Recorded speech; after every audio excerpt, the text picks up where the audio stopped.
अस्सलाम वालेकुम। प्रोग्राम दो राय के साथ मैं हूं असद रहीम खान और मेरा साथ देंगे बाकिर सज्जाद। अब बात करेंगे, आज बहुत देर से ये बात की जा रही है कि रियासत की रेट, रियासत का असर कम से कम होता जा रहा है। उसके साथ साथ तहरीक लबैक पाकिस्तान की जो कॉल थी कि आज एहतजाज होगा, उससे कुछ दिन पहले ही कायदीन समेत कई अफराद को गिरफ्तार किया गया है और ये फिर से अब सुनने को मिल रहा है कि रियासत अपने आप को फिर मुअस्सर साबित करना लगी है। लेकिन साथ साथ ये भी देखना होगा कि आने वाले दिनों में ये जो एक बढ़ता हुआ रुझान है एहतजाज की तरफ, धरने की तरफ, उसको कम किस तरह किया जा सकता है और जो एक नफरत अंगेज तकरीर का नमूना अब कॉमन हो गया है उसको भी किस तरह कम किया जाए, इस सब पे बात करेंगे। जनाब बाकिर साहब, ये जो कार्रवाई थी सर, ये बहुत वसी थी और उम्मीद की जा रही थी कि ये जो कार्रवाई थी ये बहुत दिन पहले की जाती। अगर मैं सिर्फ ये शहरों की फहरिस्त पढ़ दूँ, फैसलाबाद, भावलपुर, शेखपुरा, रावलपिंडी, गुजरांवाला, कसूर, सियालकोट, साहिवाल, खैबर पख्तूनख्वा से सर इनको 333 कारकुनों को गिरफ्तार किया गया है। और कराची शहर में भी आपके सामने सर पूरी कार्रवाई हुई थी। जिना रोड पे भी क्लैशेस हुए थे। आपको जो अब एक नेशन वाइड ऑपरेशन नज़र आ रहा है, शायद ये बात नहीं करनी चाहिए कि जी पहले होना चाहिए था, कैसे होना चाहिए था, अब हो गया। और मैं समझता हूँ ये भी एक बहुत मुस्बत कदम है, क्योंकि बहुत देर से कहा जा रहा था कि हुकूमत ही ऐसे मुआहदों से ही आदी हो गई है। आप एक एग्रीमेंट सामने रखते थे, उसको साइन करते थे और फिर कुव्वतों को आप यही जो तंजीमें हैं कुव्वतों के शुक्रगुजार होती थी। लेकिन besides the broadness of the operation sir, एक और चीज़ जो हमें नोटिस करनी चाहिए वो ये है, हमारे कई तजियाकारों ने कहा जो इन्हीं तंजीमों पर गहरी नज़र रखते हैं, वो ये कह रहे थे कि ये एक ख़ास फ़िरके से ताल्लुक़ रखने वाली तंजीमें एक ही परचम के तहत मुतहद हो गई है। ऐसा नहीं है। आज आपने हैदराबाद में भी देखा जो प्रेस कॉन्फ्रेंस की पाकिस्तान सुन्नी तहरीक ने, वो बहुत ज़्यादा ही दिलचस्प थी और मेरे ख्याल से दो नुकात सामने रखने चाहिए। पहला नुकता तो ये कि पाकिस्तान सुन्नी तहरीक ने ना सिर्फ मजम्मत की खादिम रिजवी की नफरत अंगेज तकरीरों की उन्होंने मजम्मत की, लेकिन ये भी साबित किया कि हम तहरीक लबैक के कभी हिस्सा नहीं थे और अफवाज पाकिस्तान की हमायत का फिर उन्होंने इजहार किया। तो ये जब तमाम चीज़ें आप सामने रखते हैं बाकिर साहब, क्या हम कह सकते हैं कि सफ़ा पलट गया? नहीं असद, मैं इससे मुकम्मल तौर पर तो एग्री नहीं करूंगा। ठीक है, इसको जो कुछ आपने पिछले चंद दिनों में देखा और जिसका आपने जिक्र किया कि मुख्तलिफ शहरों में हमें ये देखने को मिला, इसको देखने के दो तरीके हैं। एक तो हम इसको एडमिनिस्ट्रेटिव एक्शन के या इंतज़ामी जैसे कार्रवाई के तौर पे देखें, क्योंकि उन्होंने 25 नवंबर को एहतजाज की कॉल दी हुई थी, जहां पर उन्होंने दोबारा से जो पिछले साल धरने में उनके कुछ अफराद जो जान से चले गए थे उनकी याद में दोबारा से एनिवर्सरी यहाँ पे मनानी थी, तो उसके लिए कार्रवाई की गई। वहाँ तक तो मैं इस चीज़ से मुतफिक हूँ कि इंतज़ामी तौर पे इस चीज़ को इसी तरह से डील किया जा सकता था कि इन लोगों की, इनके कायदीन की गिरफ्तारियाँ की जाए, इनके कारकुनों की गिरफ्तारियाँ की जाए। और बहरहाल यहाँ पर भी मेरा एक सवाल है कि जब अक्टूबर 30 या 31 को जब आसिया के केस में फैसला आया तो तब इस तरह की कार्रवाई क्यों नहीं की गई? वहाँ पे भी पिछले भी हमने डिस्कशन में यही कहा था कि अगर उस वक्त इस तरह के इकदाम लिए जाते तो शायद रियासत को उस तरह का सरेंडर जो है वो डॉक्यूमेंट दस्तखत ना करना पड़ता। लेकिन दूसरी तरफ मैं अगर इसको दूसरे एंगल से देखूँ, वो ये है कि टीएलपी या तहरीक लबैक पाकिस्तान जो है, इसकी एक रविश बनती जा रही है कि वो सड़क पर आके अपनी बात मनवाने के लिए एहतजाज करती है, वायलेंस करती है, और ये चीज़ अब बढ़ती जा रही है। यहाँ पर हमें ये देखना है कि इन्होंने सिर्फ यहाँ पर एहतजाज नहीं किया, क्योंकि एहतजाज तो एक जमहूरी हक है, लेकिन उसके बाद उन्होंने वायलेंस को भी अडॉप्ट किया, उन्होंने म्यूटिनी की कॉल्स भी दी, उन्होंने जजेस के खिलाफ, जिन जजेस ने ये फैसला था आसिया केस में, उनके खिलाफ वो भी किया, फतवा भी जारी किया। तो वहां पर अब रियासत ने क्यों नहीं एक्शन लिया? अभी जो इनको डिटेन किया गया है वो सेक्शन 3 MPO के तहत किया गया है, जो 30 दिनों के लिए एक हिफाजती तहवील है। अब हम इसको उनके जो उन्होंने जो जराइम उन्होंने रियासत के खिलाफ किए हैं, जो उन्होंने अवाम को जिस तरह से नुकसान पहुंचाया, उसके ऊपर तो इनके खिलाफ कोई कार्रवाई नहीं हो रही। मुझे ये रियासत से सवाल पूछना है, हुकूमत से सवाल पूछना है कि आपने उस इशू पर क्यों खामोशी साध के रखी हुई है? नहीं, लेकिन बाकर साहब इसी मौजू पे सर ये जो आपने बात की कि सिर्फ और सिर्फ ये बात कर रहे हैं मेंटेनेंस ऑफ पब्लिक ऑर्डर की, आपने बिल्कुल दुरुस्त फरमाया कि ये आखिरकार हफाजती ही तहवील है। और जिस तरह ट्वीट भी किया वजीर इत्तलात फवाद चौधरी साहब ने, तो ऐसा लग रहा था कि शायद तहरीक लबैक बिल्कुल ही कसूरवार नहीं है, इन्हीं की हफाजत के लिए इन लोगों को महफूज रखा गया है कुछ गेस्ट हाउसेज में, and a very nice time is being had इसमें। लेकिन मैं सिर्फ ये शामिल करना चाहूँगा जनाब के साथ साथ FIRs भी कटी हैं, और FIRs maintenance of public order के तहत नहीं, खैर वो तो कट नहीं सकती, सेक्शन 7 एंटी टेररिज्म एक्ट के तहत कटी हैं। उसके साथ साथ जो कार्रवाई की जा रही है उसमें आसिया बीबी के केस के जो आफ्टर मैथ में ये सब कुछ किया गया था, जिसमें आपने जो हवाला दिया कि तोड़फोड़ की गई थी, रियासत की जो रेट थी उसको कमजोर किया गया था। मैं दोहराना नहीं चाहता कि उन्होंने क्या कुछ कहा सिपाही सलार के बारे में और जज साहिबान के बारे में, वो सब का सब इन प्ले है क्योंकि वो FIRs में भी शामिल है। तो हालांकि मैं इस हद तक आपसे बिल्कुल इत्तेफाक करता हूं कि मेंटेनेंस ऑफ पब्लिक ऑर्डर एक बिल्कुल it's like a band aid, ये आप सिर्फ और सिर्फ mid term to short term किस्म की कार्रवाई रख सकते हैं, ये एक लॉन्ग टर्म हल नहीं है। लेकिन मुझे लगता है जनाब, एंड आई से दिस विद ग्रेट ह्यूमिलिटी, कि अगर आप एंटी टेरर एक्ट के तहत इस कार्रवाई को मंजिल तक लेके पहुंचेंगे तो कुछ किया जा सकता है। अगर आप उसी शहर की कई शहर थे जिनका तोड़फोड़ किया गया था, उन FIRs को आप आगे लेके चलेंगे तो कुछ किया जा सकता है। और साथ में सर जो एक मैं समझता हूं बहुत ही अहम डेवलपमेंट है, वो अदालत उज़्मा का फैज़ाबाद धरना केस को महफूज करना है। अब मैं बात नहीं करना चाहता उससे आगे कि उस फैसले में क्या होगा, लेकिन अगर आप सिर्फ उन जज साहब के रिमार्क्स को देख लेते, जिस तरह उन्होंने कहा कि जी खादिम रिजवी की ज़राए आमदन का जो आपने हमें डॉक्यूमेंटेशन प्रोवाइड की है वो बिल्कुल नाकाफ़ी है। इस्लामी जमहूरिया पाकिस्तान को कायद आज़म मोहम्मद अली जिन्ना जैसे कॉन्स्टिट्यूशनल वकला ने बनाई थी, इस तरह की कुव्वत उन्हें नहीं बनाई थी। ये तमाम रिमार्क्स को भी सामने रख के और इस महफूज फैसले को भी सामने रख के मुझे लगता है जनाब रियासत कार्रवाई अभी भी कर सकती है मेंटेनेंस ऑफ पब्लिक ऑर्डर से कई आगे बढ़ के।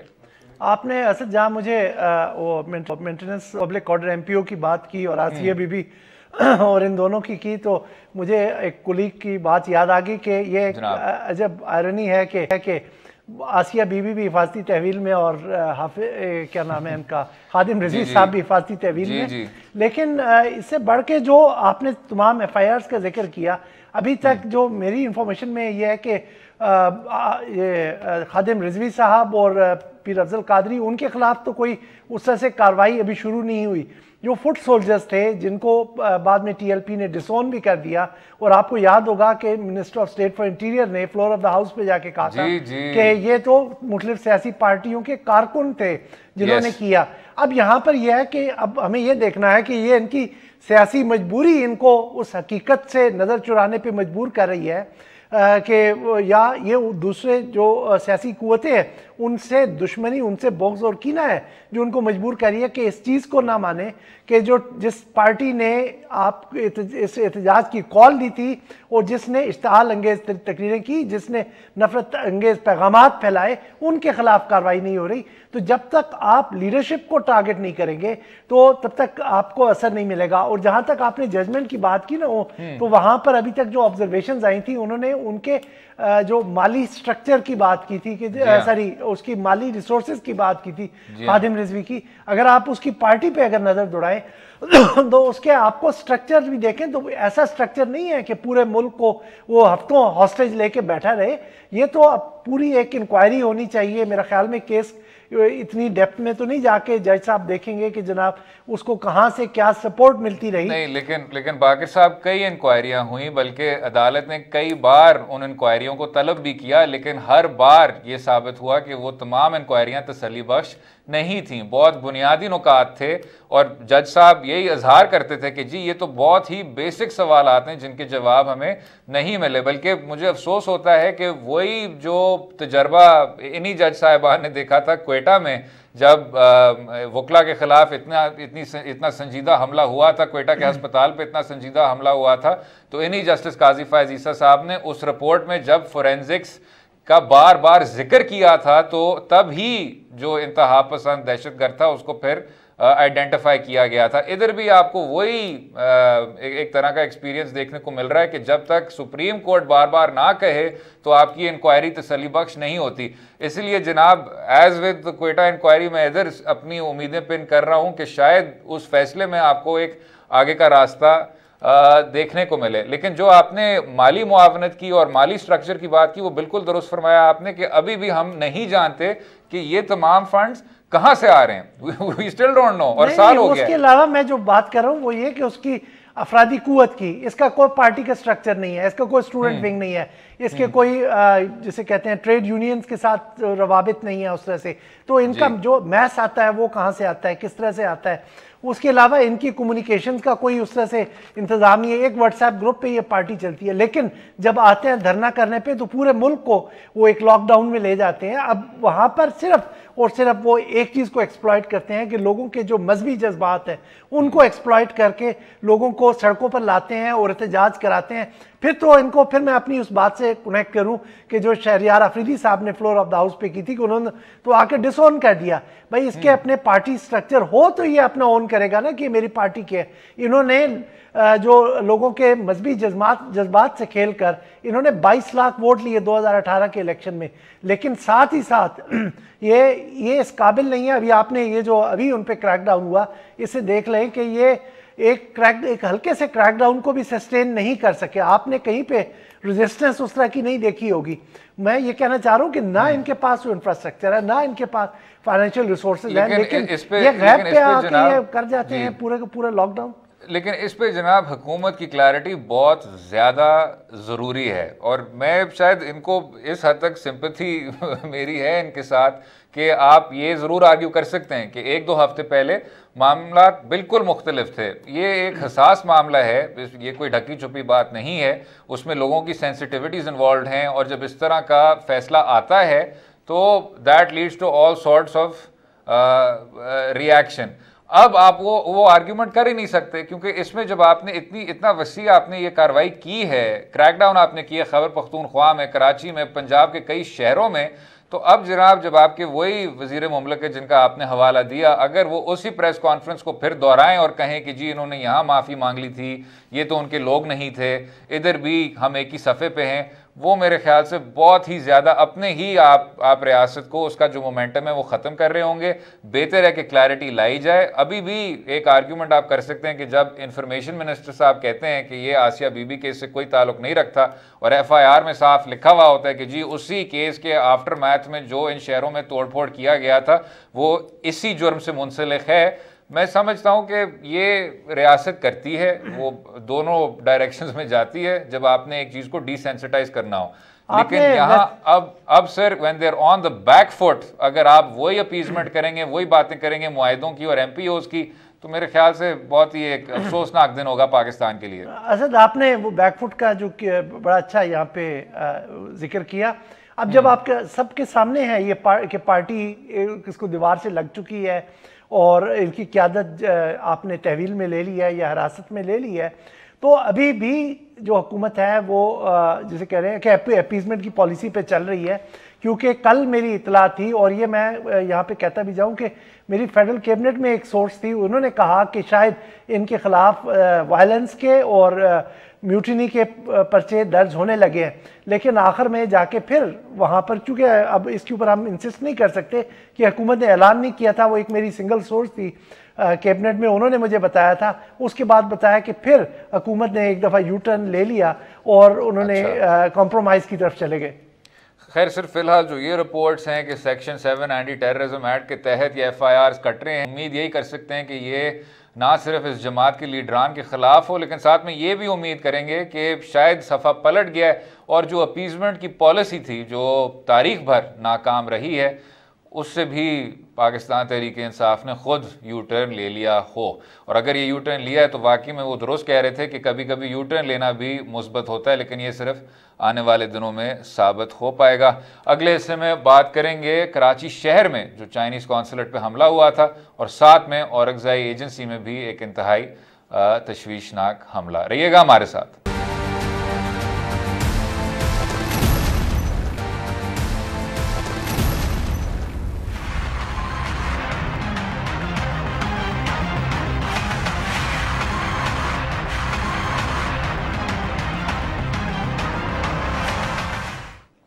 इस हिस्से में बात करेंगे मुल्क की सिक्योरिटी से जुड़े कुछ अहम मामलात की। चाइनीज़ कौंसलेट पे जो एक इंतहाई तशवीशनाक हमला देखने को मिला, उसका बलोच लिबरेशन आर्मी ने पूरी तौर पे ज़िम्मेदारी कबूल कर ली है और साथ में CTD के नुमाइंदों ने ये भी साबित किया है कि 4 दहशतगर्द नहीं बल्कि 3 ही दहशतगर्द इस हमले में मुलव्वस थे।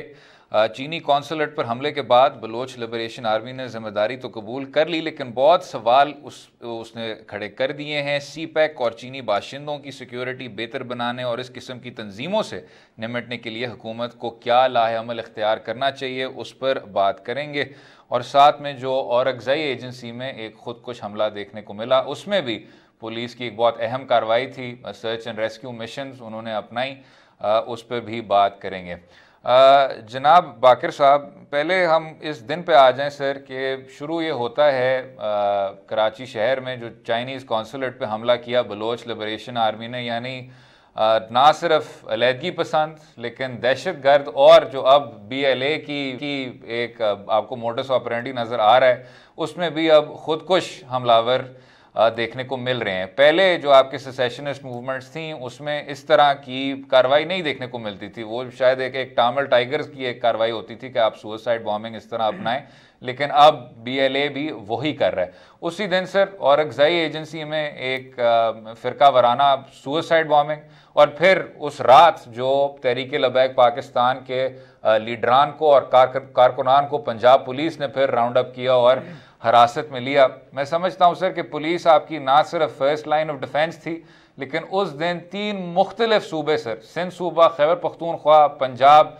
ना सिर्फ उन्होंने उस तरह की कार्रवाई दिखाई जिसके हम सब शहरियों को शुक्रगुजार होना चाहिए, लेकिन खसूसी तौर पे चाइनीज़ कौंसलेट में जो ASI दाऊद साहब और जो ये कांस्टेबल आमिर साहब शहीद हुए हैं, वो भी सर ऐसी कार्रवाई है जो मेरे ख्याल से मुझे और आपको और तमाम शहरियों को याद रखना चाहिए। कई बार हम सिक्योरिटी कुव्वतों की तारीफ़ करते हैं और करनी भी चाहिए सर, लेकिन मुझे ये लगता है कि जितनी हम पुलिस की तारीफ़ करते हैं वो कम है sir. They are your first line of defence. बिल्कुल जी, पुलिस काफ़ी एक अहम रोल कर रही है इस दहशतगर्दी के खिलाफ जंग में, और यहाँ भी हम देख रहे हैं कि वो कर रहे हैं। जो 2 इम्पॉर्टेंट चीज़ें वो उसमें चाहिए, एक तो उनकी कैपेसिटी बिल्डिंग करने की ज़रूरत है जिसकी तरफ अभी फोकस नहीं है, लेकिन साथ साथ जो सबसे ज़्यादा अहम चीज़ है और आपकी पुलिस हमेशा से डिलीवर करती आई है, आपको उन्हें क्लैरिटी ऑफ अपना विजन देनी है कि भाई आपने करना क्या है। जब तक वो इस तरह की जैसा कि हम पहले भी सेगमेंट में बात कर रहे थे अपीजमेंट वगैरह की, किस तरह के चक्कर में पड़े रहेंगे तो वो भी अपने जॉब से डिस्ट्रैक्ट होते रहेंगे। लेकिन जो एक और इम्पॉर्टेंट इशू आपकी जब मैं जिसकी तरफ निशानदेही करना चाहता हूँ कि उस दिन वज़ीर आज़म से लेके हर जितने भी आपके अहम लीडर्स हैं उन्होंने पुलिस की कार्रवाई को बड़ा अप्रिशिएट किया, और यकीनन ये एक अच्छी कार्रवाई थी जिसकी वजह से निस्बतन हमारा कम नुकसान हुआ चाइनीज़ कौंसलेट के ऊपर हमले में। इसमें ये शायद कहूँगा बाकिर साहब, ये उनके मैनिफेस्टो का भी एक बहुत अहम प्लान था कि जी नाराज़ बलोच लीडरान के साथ आप मुफाहमत करें, लेकिन इधर शायद तफरीक करनी चाहिए। मेरे मुताबिक बलोचिस्तान से बड़ा मसला अभी पाकिस्तान में नहीं है, first and foremost it's Balochistan, लेकिन यहाँ हमें तफरीक करनी चाहिए उन लोगों के बीच जो ना सिर्फ बलोचिस्तान सूबे के खैर ख्वाह हैं लेकिन इंसानियत के खैर ख्वाह हैं, और वो दहशतगर्द इंतहा पसंद जो बसों में गरीब किसानों को, गरीब लेबरर्स को इस तरह उन पर गोलियां बरसाते हैं और चाइनीज़ कौंसलेट पे हमला करते हैं। यही हमला सर आपके main stream Indian media channels. मैं बहुत अफसोस से कहता हूं, I am the last person to say कि जी ये भी कंस्पिरेसी है, कुव्वतें इसके पीछे, लेकिन मुझे इस बार अफसोस हुआ है ये देख के कि मेन स्ट्रीम इंडियन चैनल्स इसको ना सिर्फ प्रोपेगेट कर रहे थे सोशल मीडिया पे और मेन स्ट्रीम मीडिया पे, लेकिन तारीफ भी कर रहे थे। अब इसके खिलाफ किस तरह लड़ें वो बात करेंगे अगले हिस्से में, और औरंगजेब एजेंसी जो हमला हुआ था उस पर बात करेंगे। रहिएगा हमारे साथ।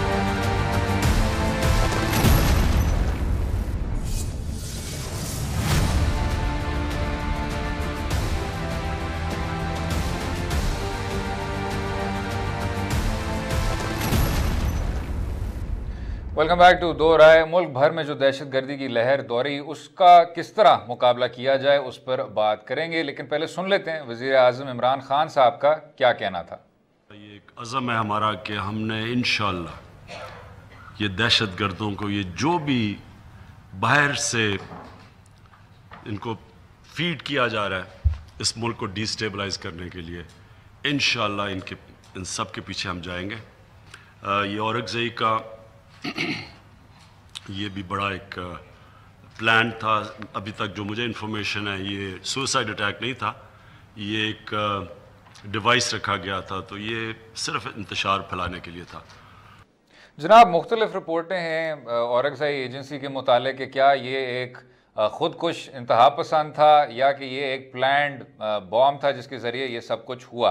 लेकिन इससे पहले कि हम औरंगजेब पे आएँ जनाब, ये जो अभी इमरान खान साहब ने हवाला दिया बाहर की कुव्वतों का, क्या ये बात आपको थोड़ी सी डिस्टर्बिंग नहीं लगती कि एक तरफ जो उनके नेशनल सिक्योरिटी एडवाइज़र साहब हैं वो कह रहे होते हैं कि जी बलूचिस्तान को कमज़ोर किया जाना चाहिए। हिंदुस्तान के जो कौमी सलामती के मुशीर हैं, अब तो नहीं रहे, अजीत डोवल जो थे, और साथ में जो इसी हमले के बाद, चाइनीज़ कॉन्सुलेट के हमले के बाद जो इंडियन मीडिया ने, सोशल मीडिया, बल्कि रिपब्लिक टीवी है चैनल का नाम, उसके अपने जो सहाफ़ी हैं सर, उन्होंने भी ट्वीट किया यही अटैकर्स का, बलोच लिबरेशन आर्मी के जो इंतहा पसंद थे उनकी वीडियो शेयर की। तो ये आपको क्या बताता है बाकिर साहब, without indulging in conspiracy theory, आप ये क्यों कर रहे हैं? ये आपको तो पहले बिल्कुल पता होगा पहले से कि इंडिया की एक स्टेटेड पोजीशन है कि उन्होंने अंडरमाइन करना है, और इंडिया पाकिस्तान में ये भी किसी से ढकी छुपी बात नहीं है कि उन्होंने पाकिस्तान के अंदर जिसे कहते हैं सब कन्वेंशनल वॉरफेयर एक लॉन्च की हुई है जहाँ पर वो टेररिज्म को सपोर्ट कर रहे हैं। तो ये बिल्कुल कोई ज़्यादा कॉन्स्पिरेसी थ्योरी नहीं है।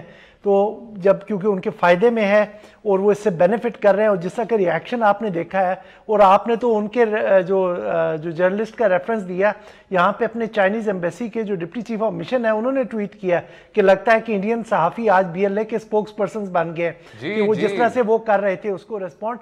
तो इंडिया का यहाँ पे अपना एक इंटरेस्ट है कि किसी तरह से CPEC को अंडरमाइन किया जाए, जो पाकिस्तान और चाइना के दरमियान बढ़ती हुई स्ट्रेटेजिक कोऑपरेशन है किसी तरह से उसको कमज़ोर किया जाए, क्योंकि जब उनके लोगों पर, उनके काउंसलेट पर इस तरह से हमले होंगे, और ये इस साल में ही होने वाला तीसरा हमला था, तो यकीनन चाइना में खदशात पैदा होंगे, वहाँ से इन्वेस्टर्स पाकिस्तान नहीं आएंगे। CPEC का जो मंसूबा है जिससे हम समझते हैं कि हम अपना इकोनॉमिक टर्न अराउंड अचीव करेंगे, वो फिर कामयाब नहीं हो सकेगा। और मुख्तसरन बाकिर साहब, अगर मैं औरंगजेब पे भी आपसे कमेंट ले लूं, एक तो ये जो डिस्पैरिटी आ रही है कि क्या सुसाइड बॉम्बिंग थी या प्लान्ड अटैक था, और साथ में जो नेशनल एक्शन प्लान आपने 2015 से मुल्क को आप दे चुके हैं, आप कह चुके हैं इस पर अमल दरामद होगा, उसमें ये हमला इमाम बारगाह के करीब हुआ था। अब ये कहना कि ये सेक्टेरियन हमला नहीं है या ये पाकिस्तानियों के खिलाफ है, ये मैं समझता हूँ बिल्कुल नामुनासिब है। सेक्टेरियन मिलिटेंसी को सर किस तरह ख़त्म किया जाए?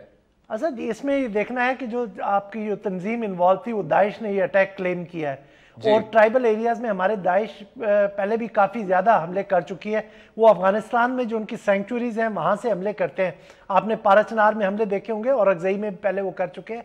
वहाँ पर वो जो सेक्टेरियन माइनॉरिटी है उसको वो टारगेट करते हैं। हमें यहाँ पर अब और एक चीज़ मैं आपकी एक और भी एक तरफ आपका इशारा करता चलूँ कि जो ताहिर दावड़ साहब अभी जो SP जिनका इस्लामाबाद से अगवा हुआ और कत्ल हुए थे, उसको भी एक दाइश से मुंसलिक एक जमात ने क्लेम किया था। तो अभी आपका जो चीज़ है वो फोकस करनी है, वो आपका जो फेंसिंग का काम बाकी रहता है उस पर फोकस करें, और अफगानिस्तान के साथ जो तल्लकात में कशीदगी दोबारा से आ गई है, या जो आपका खलीज बढ़ रहा है उसको आपने किसी तरह से एड्रेस करना है, क्योंकि उनकी कोऑपरेशन के बगैर आप इसी नुक्ते पे वक्फा लेते हैं, लेकिन इस पे कोई नहीं हो सकते कि फ़िरकावारियत का जहाँ तक मसला है, ये लोग फ़िरकों के बुनियादों पे टारगेट किए जाते हैं। इससे कोई इनहराफ करने की गुंजाइश नहीं है। इस आइडिया से जब तक इसका मुकाबला नहीं होगा, पाकिस्तान आगे नहीं बढ़ पाएगा। अगले हिस्से में बात करेंगे कुछ खारजा पॉलिसी की और पाकिस्तान के हमसाय ममालिक के साथ ताल्लुकात में जो कशीदगी एक तरह से देखने को मिल रही है, उसका किस तरह हल होगा। रहिएगा हमारे साथ।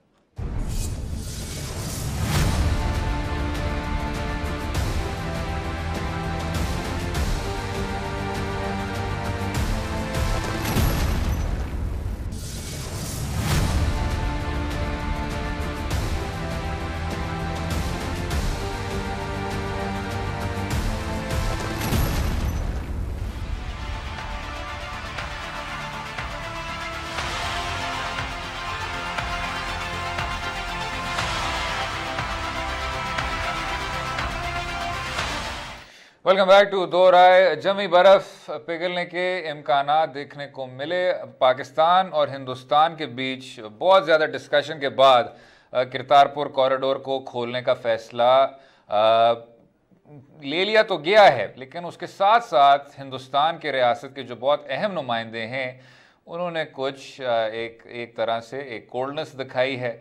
शायद उस तरह से हाथ नहीं थामा जिस तरह उनको ऑफ़र किया गया है। जनाब बाकर साहब, आपका सर हमारी खारजा पॉलिसी पे बहुत एक गहरी नज़र रहती है, लॉन्ग रनिंग नज़र रहती है।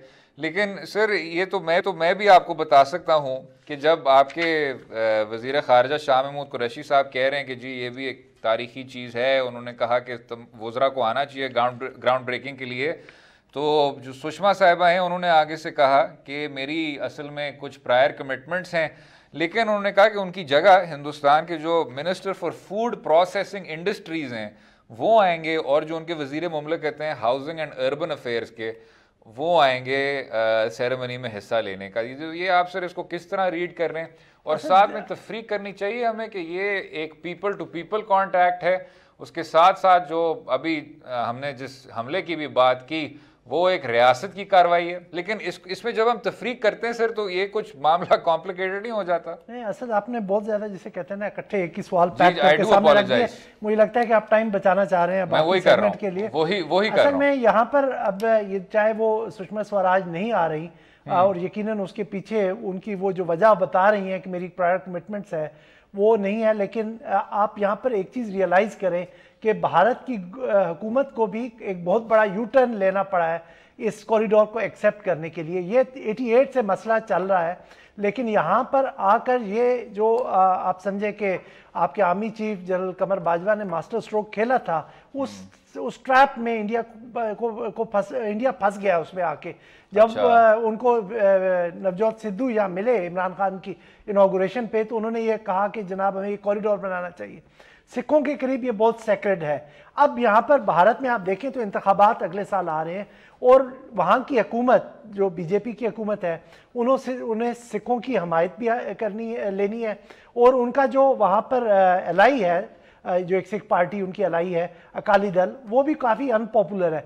तो उनके लिए मजबूरी बन गया कि वो इस ऑफर को एक्सेप्ट करें, क्योंकि अगले साल आपको पता है कि 550वीं एनिवर्सरी भी जो उनके गुरु नानक हैं उनकी होने जा रही है, तो वो किसी तरह से इसको रिफ्यूज़ नहीं कर सकते थे। अब दूसरी तरफ ये देखें, ये अब एक जब ऑपरेशनल हो जाएगा तो एक सिंबल ऑफ पीस बन जाएगा। और मैं यहाँ पे नाज़रीन को याद दिलाता चलूँ कि 1971 की वॉर में इंडिया ने यहाँ पर, इंडिया की एयरफोर्स ने इस टेम्पल के ऊपर बॉम्ब भी गिराया था इसको ख़त्म करने के लिए, और वो अभी तक बॉम्ब की निशानी वहाँ पर पड़ी हुई है। तो जब इंडियंस आएंगे तो वो देखेंगे और मेरा ख्याल में वो एम्बेसडर्स ऑफ पीस बन के वापस भारत जाएंगे और ये people to people contact strengthen होगा। जहाँ तक आपने वो बात की कि हमने BLA के ऊपर जो पोजीशन ली और साथ ही यहाँ पर हम सुषमा स्वराज को बुला रहे हैं जब, और उनके 2 मिनिस्टर्स आ रहे हैं यहाँ पे सेरेमनी को अटेंड करने और उसी पे ही बाकर साहब, क्योंकि आप बहुत अच्छी तरह सर ये पॉइंट बाय पॉइंट हर चीज़ को जवाब भी दे रहे हैं, लेकिन सर मुझे याद नहीं आता कि हमने कौन से हिंदुस्तान की डिप्लोमेटिक इनिशिएटिव पे, जो पिछली हुकूमत के हाउसिंग के वजीर थे और फूड प्रोडक्शन के वजीर थे अकरम दुरानी साहब और बोसन साहब, उनको तो हमने कभी नहीं भेजा। तो उस पर भी अगर आप ज़रा रोशनी डालना चाहें। नहीं, अब डिपेंड करता है ना, अब उनकी ये चीज़ इनिशिएटिव है इसकी ग्राउंड ब्रेकिंग जिसकी होने जा रही है, उसकी इंपॉर्टेंस के ऊपर कि ये आपका आइंदा का कॉरिडोर ऑफ पीस बन जाएगा, आप एक दो दुनिया के सामने एग्जाम्पल रख सकेंगे। तो इसलिए ये दोनों हुकूमतों के लिए इंपॉर्टेंट है, इसको कोई गवर्नमेंट उससे से स्किप नहीं कर सकती थी। तो लिहाजा उन्होंने भी मिनिस्टर भेजे अपने, अगरचे वो कहते थे, इससे पहले वो कहते थे कि हम टेररिज्म के अलावा पाकिस्तान से कोई बात नहीं करेंगे, लेकिन यहाँ वो मजबूर हो गए कि आपके साथ इस कॉरिडोर के ऊपर बात करें और आपकी ऑफर को एक्सेप्ट करें और इसको ऑपरेशनल करने दें। और जहाँ पर अब वो जो मैं पहले जवाब दे रहा था कि BLA की आप बात कर रहे हैं कि हम वहाँ पर तो इल्ज़ाम लगाते हैं रॉ के ऊपर कि वो आके यहाँ पर दहशतगर्दी करती है और दूसरी तरफ ये कॉरिडोर हम खोल रहे हैं, तो वो एक स्टेट पॉलिसी है उनकी कि पाकिस्तान में इंटरफेयर करना है, पाकिस्तान को अंडरमाइन करना है। यहाँ पर हम जिसे कहते हैं ब्रिजेस ऑफ पीस बना रहे हैं, हम तो उनके लोगों के साथ रवाबित मजबूत कर रहे हैं। क्या हम ये कह सकते हैं कि जो हिंदुस्तान ने एक बार बार एक तरह से एक रवैया अपनाया है कि जो तमाम पीपल टू पीपल कांटेक्ट है या जो पूरी उनकी खारजा पॉलिसी है वो उन्होंने दहशतगर्दी से जोड़ दी है कि जी जब तक दहशतगर्दी का जो उन्होंने एक तरह से एक बोगीमैन बनाया हुआ है वो जब तक ख़त्म नहीं होगा तो हम आगे हाथ नहीं बढ़ाएंगे। क्या इसका मतलब है कि जो हुकूमत पाकिस्तान है वो एक मुख्तलिफ तौर तरीका अपना रही है और जो दहशतगर्दी जिस तरह अभी हमने चाइनीज़ कॉन्सुलेट पे देखा वो पीपल टू पीपल कांटेक्ट के साथ उसको नहीं जोड़ रही, वो अपनी फॉरेन पॉलिसी के साथ उसको नहीं जोड़ रही। It is not holding acts of terror, it is not holding its foreign policy hostage to acts of terrorism. ये पाकिस्तान की एक आप लॉन्ग स्टैंडिंग पॉलिसी रही है कि आपने भारत को एंगेज करना है और वही हम देख रहे हैं कंटिन्यू कर रही है। हमने उसे किसी चीज़ के साथ जोड़ा नहीं, हम चाहते हैं कि डायलॉग हो और तमाम इश्यूज़ पे बात हो, वो हम कंटिन्यू कर रहे हैं। जबकि भारत को इस पे रिट्रीट करनी पड़ रही है। भारत इसको फिक्स करना चाह रहा था कि एक इशू टेररिज्म के ऊपर ही हम इसको फिक्स कर दें, पाकिस्तान तो इससे बढ़ के जाके आप करना चाह रहा था। अगर मैं यहाँ पे आपको याद दिलाता चलूँ कि जब ये जो फॉरेन मिनिस्टर्स की मीटिंग कैंसिल हुई थी अभी सितंबर में शायद, तो उसमें भी पाकिस्तान इन चीज़ों पे प्रोग्रेस करना चाह रहा था। पाकिस्तान चाहता था कि सहाफ़ियों के लिए जो वीज़ा रजीम है, जो एक दूसरे के सहाफ़ी एक दूसरे के कैपिटल्स में पोस्टेड है, उन पे एक एग्रीमेंट हो जाए। पाकिस्तान तो हमेशा चाहता था कि अवाम के दरमियान रवाबित बढ़े। ये भारत की स्ट्रेटजी है और यहाँ पे हम भारत की रिट्रीट देख रहे हैं। चलें बाकिर साहब उसी नुक्ते पे सर वाइंड अप करें और आज के शो में भी जो काफ़ी कुछ हमें देखने को मिला, वेरी डिस्पैरेट सब्जेक्ट्स, उसमें हमारी प्रोडक्शन टीम आई थिंक सादी रहमान, वकास अली, शहजाद सरफराज साहब को भी थैंक यू करना चाहिए। उम्मीद है आपको आज का प्रोग्राम पसंद आया होगा। मुझे और बाकिर सज्जाद को अपनी राय से भी आगाह कीजिए सोशल मीडिया के लिंक्स के ज़रिए और इजाज़त दें अगले हफ्ते तक। खुदा हाफिज़।